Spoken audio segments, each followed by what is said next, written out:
Minutes et 20 secondes. C'est le temps qu'il a fallu au missile hypersonique iranien pour voyager depuis une plateforme de lancement en dehors de Téhéran jusqu'à une cible militaire en Israël. Pas minutes, pas 15 minutes, 4 minutes et 20 secondes du déclenchement à l'impact, de la détection du lancement à l'explosion, de l'émission de l'alerte à la destruction déjà accomplie. Et voilà le détail qui donne envie à chaque planificateur de défense civile israélien de remettre sa démission immédiatement.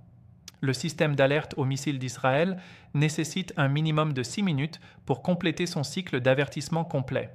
Détecter le lancement, calculer la trajectoire, déterminer la zone d'impact. Transmettre les alertes au réseau mobile. Déclencher les sirènes. Donner à la population le temps de rejoindre les abris. 6 minutes, le missile arrive en 4 minutes et 20 secondes. Il frappe 1 minute et 40 secondes avant que le système d'alerte ait pu finir de dire aux gens de se mettre à couvert. J'ai passé plusieurs jours à éplucher les données techniques, les analyses indépendantes, les rapports des agences de défense. Ce que je vais vous montrer n'est pas de la spéculation. Ce sont les chiffres que les états-majors préfèrent ne pas expliquer publiquement parce qu'ils sont trop déstabilisateurs pour être reconnus à voix haute. Contexte rapide, le FAT, c'est ainsi que l'Iran l'appelle. Un véhicule de planeur hypersonique, portée supérieure à 1500 km, vitesse Mach 15 fois la vitesse du son, soit environ 1800-500 km/h, soit 5 km par heure. La distance de Téhéran à Tel Aviv est d'environ 1600 km. Faites le calcul. À kilomètres par seconde, 1600 km prennent approximativement 4 minutes et 20 secondes selon la trajectoire de vol réelle, en tenant compte de la phase d'ascension et de la phase de planeur qui ne maintient pas une vitesse constante sur l'ensemble du trajet. Ce n'est pas le premier missile hypersonique de l'Iran. En 2023, Téhéran avait présenté le FTA-1 Mach 13, porté de 1400 km. Je veux être précis ici parce que certains rapports ont cité une portée de 100 km pour le FTA-1. C'est faux et d'un facteur 14. La portée réelle est de 1400 km. Le FAT est la variante améliorée.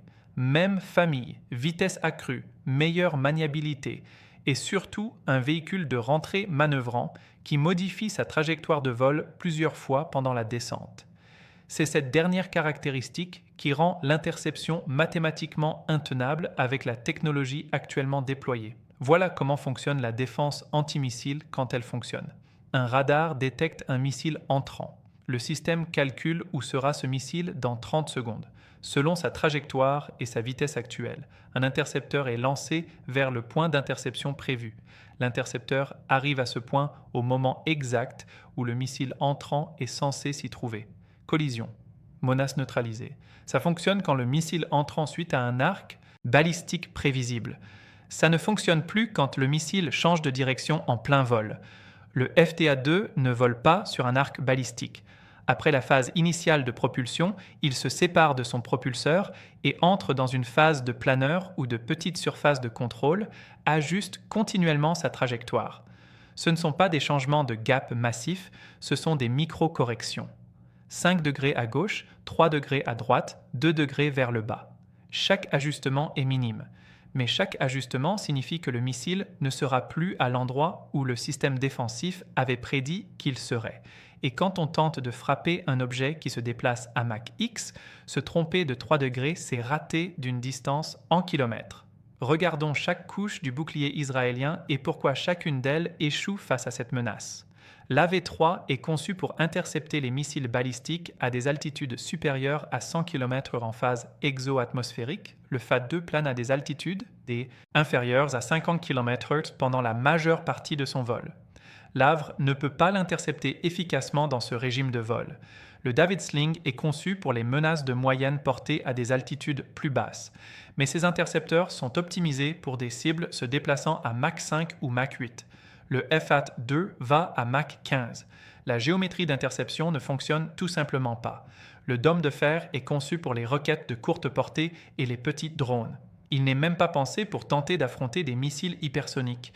Le résultat est un missile qu'aucun système défensif israélien actuellement déployé ne peut arrêter de manière fiable. Non pas parce que la technologie israélienne est défaillante, mais parce que la menace se déplace plus vite et manœuvre de façon plus agressive que ce que ces systèmes ont été conçus pour combattre.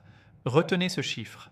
Maintenant, voilà ce qui s'est réellement passé le 28 février 2026, minute par minute, parce que comprendre, cette chronologie rend impossible de nier pourquoi aucune réponse défensive ne peut fonctionner. Minute 0. Le missile est lancé depuis une plateforme mobile, quelque part dans le centre de l'Iran.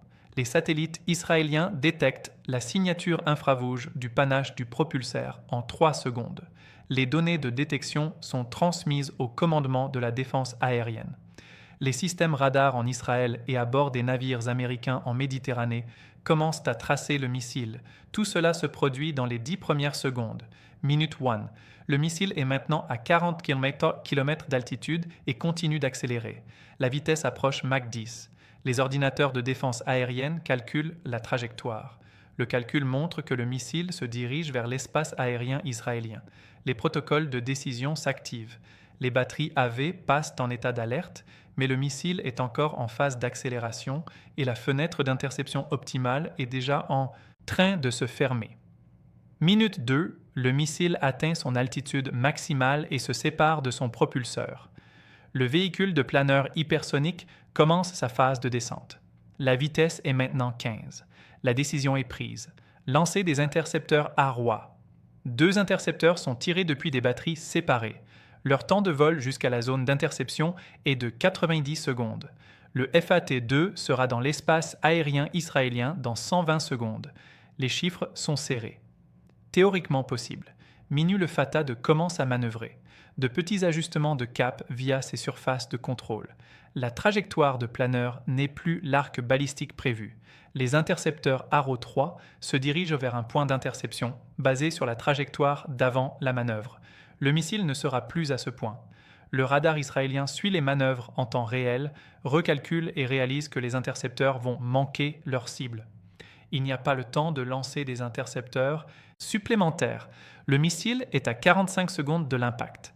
Minute 4. Le commandement du front intérieur active les CN dans la zone d'impact calculée. Le FAT est maintenant à quête d'altitude, descendant à Meuvran pendant son approche terminale. Les habitants de Tel Aviv entendent des sirènes et commencent à se déplacer vers des abris. Le missile frappe une installation de commandement militaire 20 secondes après que les sirènes ont retenti. Les personnes qui se déplaçaient vers les abris au moment de l'explosion se déplaçaient encore. Elles ne sont pas arrivées à temps. Le temps d'avertissement effectif, 20 secondes. Le temps minimal pour atteindre un abri depuis la plupart des endroits, à Tel Aviv, 90 secondes. L'attaque s'est terminée en 4 minutes et 20 secondes. La détection a eu lieu, les calculs ont eu lieu, les tentatives d'interception ont eu lieu, les alertes ont été émises. Rien de tout cela n'a eu d'importance parce que le missile s'est déplacé trop vite et a manœuvré trop bien pour que l'une ou l'autre des réponses défensives fonctionne. Maintenant, soyons honnêtes sur ce que ça signifie réellement et sur ce que ça ne signifie pas. Les systèmes défensifs d'Israël ne sont pas inutiles. Le dôme de fer a intercepté des milliers de roquettes et sauvé des milliers de vies civiles. C'est réel et ça compte.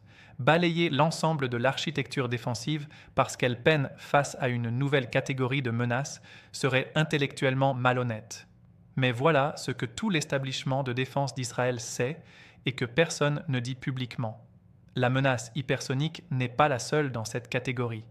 La Russie opère déjà l'avant-garde depuis 2019, Mach 20 à Mach 27. La Chine opère le DF-17 depuis au moins la même période.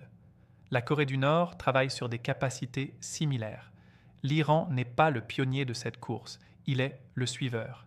Et si un suiveur peut déjà outrepasser le bouclier le plus élaboré, du Moyen-Orient, lisez bien ce que ça implique pour la dissuasion américaine à Taïwan, pour l'architecture de défense européenne, pour chaque système construit sur l'hypothèse qu'il existe un temps d'alerte exploitable. Si cette analyse vous éclaire, un pouce aide vraiment. Ce genre de travail prend les heures et il y a une dimension que personne ne couvre correctement. Le temps de vol de 4 minutes ne détruit pas seulement la défense civile, il détruit les cycles de réponse militaire. La doctrine israélienne de réponse aux menaces de missiles iraniens repose sur l'hypothèse que l'alerte précocie le temps de lancer des frappes de représailles avant que les missiles iraniens n'impactent. L'idée s'assurer que les avions israéliens sont déjà en l'air, se dirigeant vers des cibles en Iran avant que les missiles iraniens n'atteignent leurs objectifs. Ça crée la dissuasion. L'IRAL sait que l'année des missiles signifie que la représaille israélienne est déjà en cours avant que les missiles n'arrivent. La fenêtre de 4 minutes élimine ce cycle. Au moment où les commandants israéliens reçoivent la confirmation d'un lancement, analysent la menace, autorisent une frappe de représailles et mettent des avions en l'air, le missile entrant a déjà frappé. La représaille se produit après que les dégâts sont faits, pas avant. Ça change le calcul de la dissuasion. Et voilà la confession décisionnelle que personne ne veut nommer. Quand le radar israélien détecte un objet à Mach lancé depuis l'Iran, les commandants ont 4 minutes pour décider si cet objet transporte une ogive conventionnelle ou une ogive nucléaire. Minutes pour décider s'il s'agit d'une frappe limitée ou de la première vague d'un scénario de guerre totale. Pour décider si la réponse appropriée est une représaille conventionnelle proportionnelle ou une escalade vers des armes de destruction massive. Ce sont des décisions qui ne devraient jamais être prises sous la pression de 4 minutes. Le FAT-2 impose exactement ce scénario, ce qui arrive. Les États-Unis travaillent sur le Glide Phase Interceptor, un système de prochaine génération conçu spécifiquement pour les menaces hypersoniques manœuvrantes. Capacité opérationnelle prévue 2030 à 2032 au plus tôt et avec des retards budgétaires confirmés en 2025, probablement pas avant 2035. Des travaux sont également en cours sur des intercepteurs laser embarqués et des radars avancés de type Species. L'impossibilité d'intercepter ce missile est actuelle. Elle n'est pas permanente. Mais dans l'intervalle, le conflit n'attend pas que l'ingénierie se mette à jour. Voilà où on en est. Minutes et 20 secondes. Plus rapide que le système d'alerte, plus rapide que le cycle d'interception, plus rapide que le circuit de décision humaine. Le FAT-2 ne frappe pas seulement sa cible, il frappe l'ensemble du cadre d'hypothèses qui rendait vivable l'existence sous menace de missiles. Et pour l'instant, il n'existe pas de contre-ésure défensive. Pas de solution technologique déployée, pas d'ajustement opérationnel capable de restaurer le temps d'alerte qui n'existe plus. Le missile est en l'air, l'impact arrive et la sirène sonne après l'explosion. La question que je vous laisse quand un pays construit sa résilience civile sur la certitude que l'alerte arrive avant l'impact et que cette certitude vient de s'effondrer, qu'est-ce qui tient encore? Abonnez-vous pour l'image complète, pas juste les titres. On se retrouve très vite.